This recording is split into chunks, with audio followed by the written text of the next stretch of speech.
নমস্কার। যুক্তি তর্ক সঙ্গে অর্কই আপনাদের স্বাগত। আপনাদের সঙ্গে আমি অর্কপ্রভ সরকার।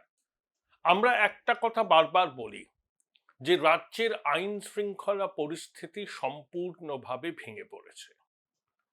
আশা জাগলো সুপ্রিম কোর্টের প্রধান বিচারপতির বেঞ্চ তাদের পর্যবেক্ষণ এবং অন্তর্বর্তী আদেশে এই কথাটার উল্লেখ করেছে রাজ্যের আইন শৃঙ্খলা পরিস্থিতি সম্পূর্ণ ভেঙে পড়েছে। যদিও কপিল সিব্বল আবেদন করেছেন যে এই রকম কড়া অবস্থান যেন সর্বোচ্চ আদালত না নেয়, তাহলে একটা ভুল বার্তা যাবে। মোথাবাড়ি কালিয়াচকের ঘটনা কপিল সিব্বলের মতে বিচ্ছিন্ন ঘটনা। আপনাদের সনির্বন্ধ অনুরোধ করব, চ্যানেল সাবস্ক্রাইব করবেন, থ্যাঙ্কস বাটনে ক্লিক করতে ভুল করবেন। দেখুন, যে ঘটনাটা ঘটল 1 এপ্রিল 7 ঘন্টা ধরে 7 ঘন্টা 7 জন বিচার বিভাগীয় আধিকারিক, তারা বিচারকই, আটকে পড়লেন, জল পেলেন না, খাবার পেলেন না, অবরুদ্ধ হয়ে রইলেন। তাদের গাড়ি লক্ষ্য করে পাথর বৃষ্টি, ইট বৃষ্টি করা হলো, বাঁশ দিয়ে মারা হলো। এর পরেও কেউ বলবেন যে রাজ্যের আইন শৃঙ্খলা পরিস্থিতি ভেঙে পড়েনি? এটা কোনো বিচ্ছিন্ন ঘটনা নয়। পশ্চিমবঙ্গের আইন শৃঙ্খলা বলে আর কিছু অবশিষ্ট নেই। লুম্পেন প্রলেতারিয়েত বাংলার দখল নিয়েছে। আমার, আপনার, আপনাদের পরিবারের কারুর জীবন সম্পত্তি নিরাপদ নয়।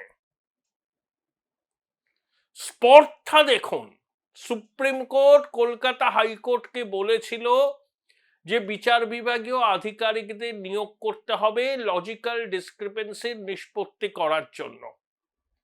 তাহলে বিচার বিভাগীয় আধিকারিকরা, বিচার বিভাগের প্রতিনিধি সুপ্রিম কোর্টের প্রসারিত হাত। আস্পর্ধা দেখুন জেহাদিদের, তারা বিচারকদের হেনস্থা করছে, আটকে রাখছে, বাঁশ, লাঠি, ইট নিয়ে তাদের গাড়ি আক্রমণ করছে। কোথায় গেল পুলিশ? প্রধান বিচারপতির বাসভবনে গভীর রাতে মুখ্য সচিব, ডিজিপি দৌড়ে গিয়েছিলেন। মুখ্য সচিবকে নাকি ফোনেও পাওয়া যায়নি। কি করছিলেন আপনি? হাজিরা দিতে হবে, সুপ্রিম কোর্ট বলেছে, শোকজ, এবং একই সঙ্গে সিবিআই বা এনআইএ তদন্ত করবে। জিহাদি, ওখানে জিহাদিরা উস্কানি দিয়েছে। তৃণমূল বলছে এটা অরাজনৈতিক প্রতিবাদ। কিসের অরাজনৈতিক প্রতিবাদ? আপনাদের এক প্রার্থী তো ছিলেন ওখানে। লজিক্যাল ডিসক্রিপেন্সির নিষ্পত্তি হচ্ছে সর্বোচ্চ আদালতের নির্দেশে। বিচার বিভাগীয় আধিকারিকরা এই কাজটা করছেন। যাদের নাম বাদ যাচ্ছে তারা অ্যাপিল ট্রাইব্যুনালে আবেদনের সুযোগ পাবেন। 8 সপ্তাহ ধরে অ্যাপিল ট্রাইব্যুনাল চলবে। তার আগে আপনারা গুরুত্বপূর্ণ জাতীয় সড়ক অবরুদ্ধ করে, মানুষকে হেনস্থা করে, বিচার বিভাগের আধিকারিকদের উপর আক্রমণ করে কি বার্তা দিচ্ছেন? কি বার্তা দিচ্ছেন? কেন্দ্রীয় বাহিনী কোথায় গেল? সবকিছু আদালত বলে দেবে, তারপর ঠিক হবে। আইন শৃঙ্খলা বলে এখানে আর কিছু অবশিষ্ট নেই। এটা যেমন একটা চিত্র, আর একটা চিত্র দেখুন। কেন্দ্রীয় স্বরাষ্ট্রমন্ত্রী বিরোধী দলনেতা শুভেন্দু অধিকারীর মনোনয়ন জমা দেওয়ার সঙ্গী হবেন। হাজরা মোড়ে জনসভা হয়েছে। অমিতজি দাবি করেছেন বিজেপি একটা একটা করে 170টা আসনের দিকে এগোচ্ছে। তারপর রোড শো করে যখন সার্ভে বিল্ডিং এর দিকে যাচ্ছেন তারা, তখন দিদিমণির বাড়ির সামনে কেন স্লোগান শাউটিং করবে তৃণমূলের সমর্থকরা? কেন তাদের নিরস্ত করা হয়নি? এ তো প্ররোচনা দেওয়া।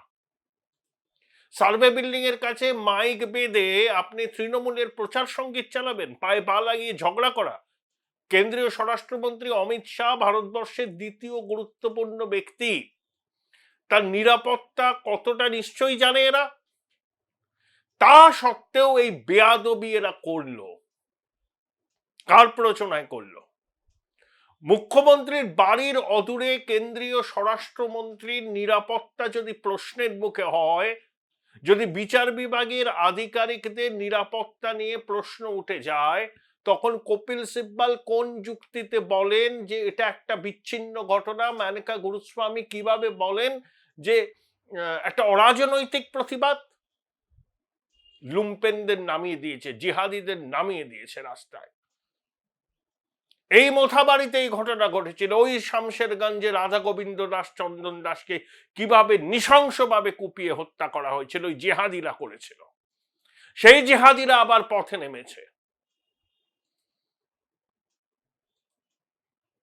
কোনো অবস্থাতেই রাজ্যে নির্বাচন এভাবে করা সম্ভব নয়, যতক্ষণ না এই ইকোসিস্টেমকে সম্পূর্ণ আপনি বদল করতে পারবেন ততক্ষণ পর্যন্ত কোনো অবস্থাতেই অবাধ, নিরপেক্ষ, শান্তিপূর্ণ নির্বাচন করা সম্ভব নয়। কমিশনকে বুঝতে হবে, সর্বোচ্চ আদালতকে বুঝতে হবে, রাষ্ট্রপতি শাসন হচ্ছে একমাত্র বিকল্প, একমাত্র বিকল্প। যদি পশ্চিমবঙ্গের নির্বাচনকে গণতন্ত্রের উৎসবে পরিণত করতে হয়, এই দিদিমণির এই পেটোয়া আধিকারিকদের যদি ঠিক রাস্তায় আনতে হয়, আইনের রাস্তায় আনতে হয়, একমাত্র উপায় হচ্ছে লোকভবন থেকে আগামী দিনের প্রশাসন পরিচালনা করতে হবে, অন্তত আগামী 6 মাস।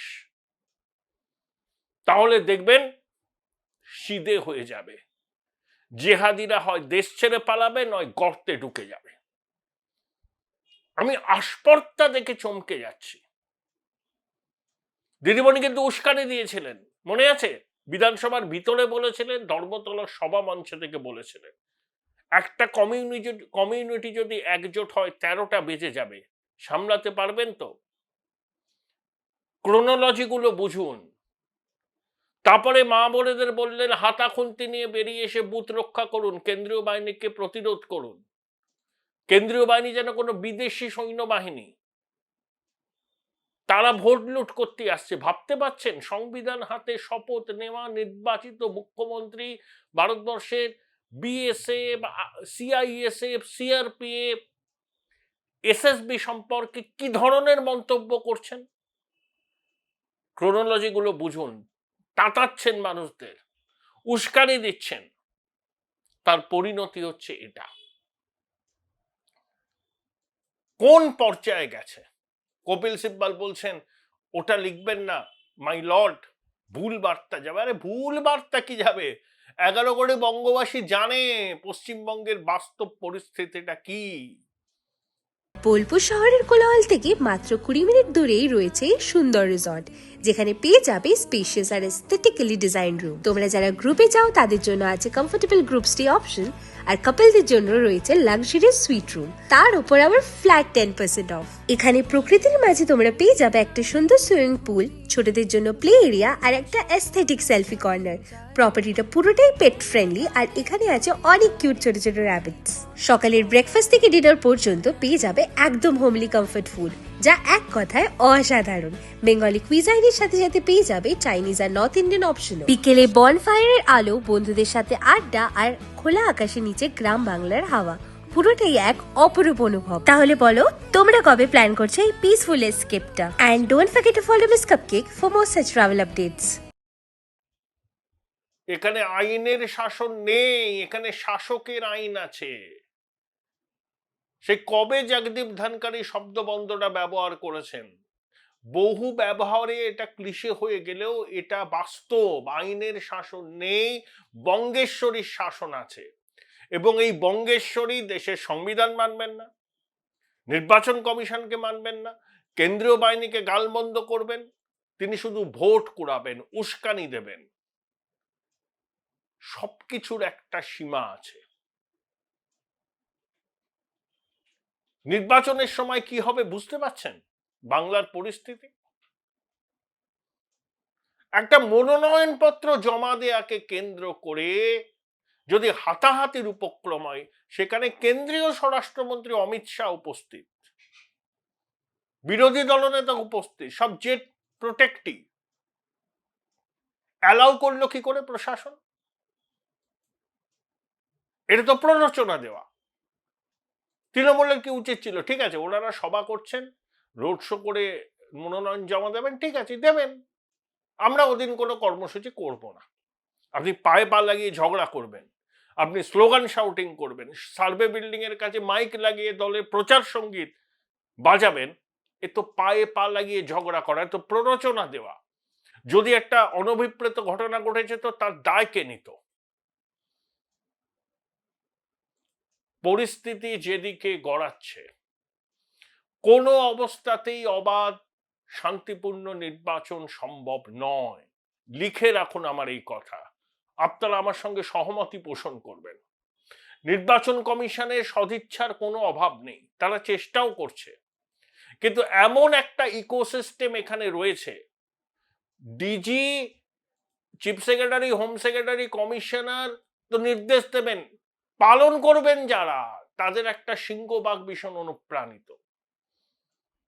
তাহলে এই ইকোসিস্টেমটাকে ভাঙতে হবে, তবেই দেখবেন ল্যাজ তুলে পালাবে জিহাদিরা। এই এনআইএ তদন্ত হয় না, তখন দেখবেন এর পিছনে কারা আছে, ওই কালিয়াচকে মোথাবাড়িতে এদের এতটা স্পর্ধা যে বিচার বিভাগের আধিকারিকদের আটকে রাখে 7 ঘন্টা, তার মধ্যে 3 জন মহিলা। প্রতিকার করতেই হবে, এভাবে নির্বাচন করা সম্ভব নয়। সুপ্রিম কোর্ট আজকে বুঝেছে যে তাদের নিযুক্ত আধিকারিক, তারা সুপ্রিম কোর্টের প্রসারিত হাত, তারাও দিদিমণির রাজত্বে সেফ নয়। দিদিমণি বলছেন আমি কি করব, আমার সব কেড়ে নিয়েছে কমিশন, কেউ নাকি দিদিমণির কথা শুনছে না, বিশ্বাসযোগ্য নয়। শান্তনু সিনহা বিশ্বাসের মতো অনুপ্রাণিত আধিকারিক আছেন, পুলিশের অনেক নিচুতলার আধিকারিক আছেন ভীষণ রকম অনুপ্রাণিত, পুলিশ ছাড়া তৃণমূলে কিছু নেই। তাহলে কি করে দিদিমণির বাড়ির সামনে জড়ো হওয়া তৃণমূলের কর্মীরা স্লোগান শাউটিং করেন, যখন কেন্দ্রীয় স্বরাষ্ট্রমন্ত্রী যাচ্ছেন মিছিল করে, রোড শো করে সার্ভে বিল্ডিং এ নমিনেশন জমা দেওয়ার জন্য শুভেন্দু অধিকারীকে সঙ্গী হচ্ছেন? কেন কেন তাদেরকে অ্যালাউ করা হলো? কেন সার্ভে বিল্ডিং এর সামনে মাইক বেঁধে দলীয় প্রচার সঙ্গীত বাজানো হলো? অন্যদিন বাজাতেন। পায়ে পা লাগিয়ে ঝগড়া করবেন, প্ররোচনা দেবেন, অশান্ত করার চেষ্টা করবেন, একমাত্র বিকল্প রাষ্ট্রপতি শাসন। রাষ্ট্রপতি শাসন জারি না হলে পশ্চিমবঙ্গের ভোট, নির্বাচন কমিশনের যত সদিচ্ছা থাকুক না কেন, কোনো অবস্থাতেই সুষ্ঠু, অবাধ, নিরপেক্ষ হবে না। এটা 16 আনার উপর 18 আনা সত্যি।